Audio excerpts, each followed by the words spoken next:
It's time for another episode of Raising Courageous Leaders by Mr. Bonke Shipalana. That's my dad.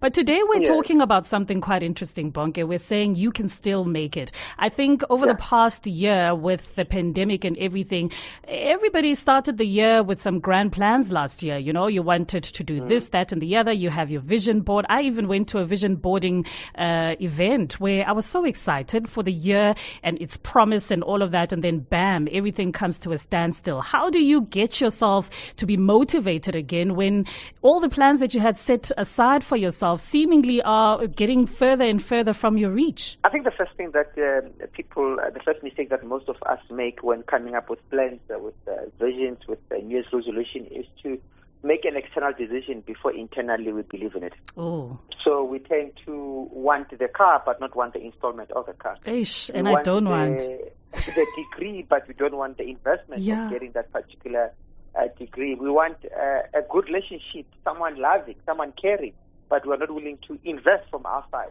Oof. So my view with people is that don't get excited. Take your time and first win inside so that outside becomes easy. But most of us tend to win outside while inside has not yet been dealt with.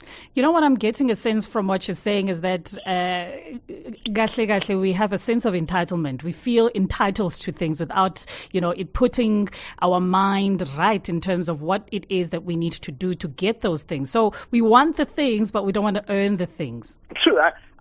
You must remember that when we were young, we used to be given everything. Yeah. We used to be fed, we used to be washed. And unfortunately, that's what you learn first in life. Receiving.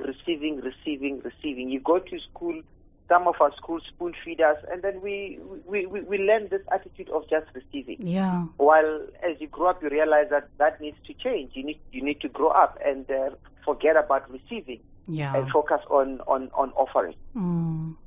So people tend to give up, especially when the going gets tough. I mean, I'm sure you would know a lot of people along the way you either went to school with or you started out working with, and somewhere, somehow along the line, they fell off and they gave up on whatever it is that they had wanted for themselves. What are some of the reasons that people do throw in the towel? Just quick 3 points and some of the points. The first one is lack of preparation.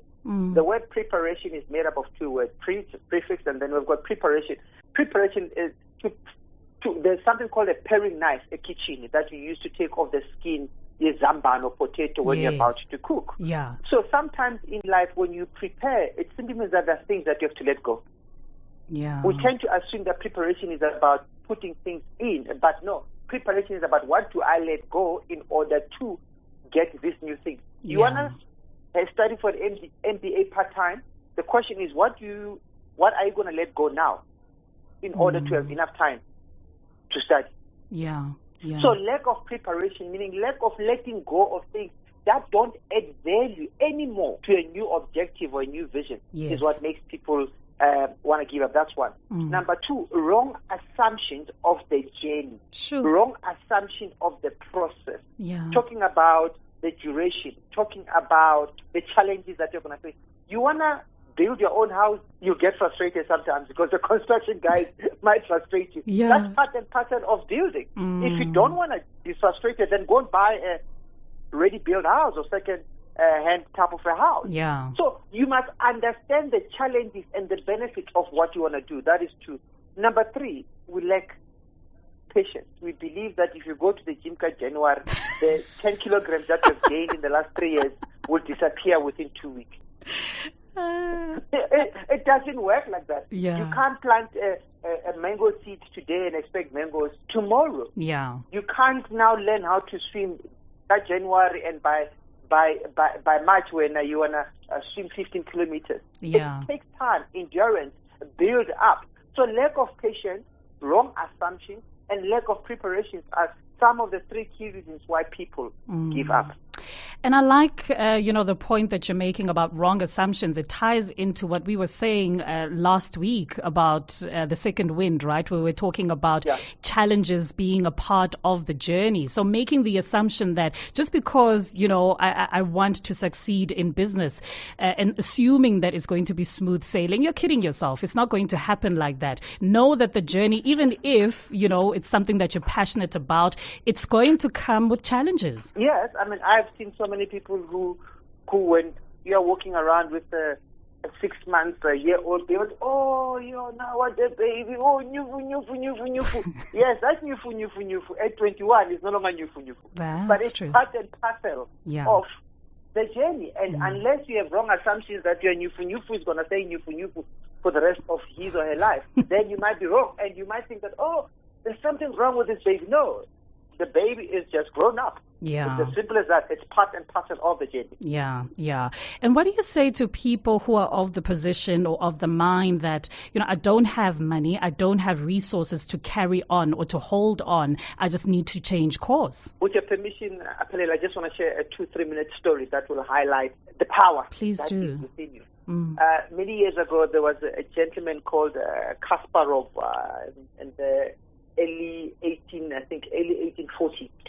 He was a well-known chess player around the world, and it was so good that people used to play for position 2 when they played in the same tournament as him. Wow. After being a chess guru for over 23 years, he decided to quit because there was no more value in him playing tournaments. So he decided to get into a training method or motivating or skills development, where he went around the world teaching people how to play chess. One day he got invited at this school where they wanted him to be a guest speaker for one of their events. As he was walking with the chancellor in that school going to the main venue, they walked past this auditorium where there were trophies of a chess tournament. There were pictures.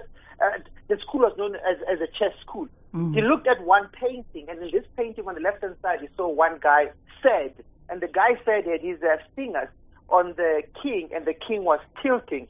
On the right-hand side, the other player, the competitor, was all excited, his hands up.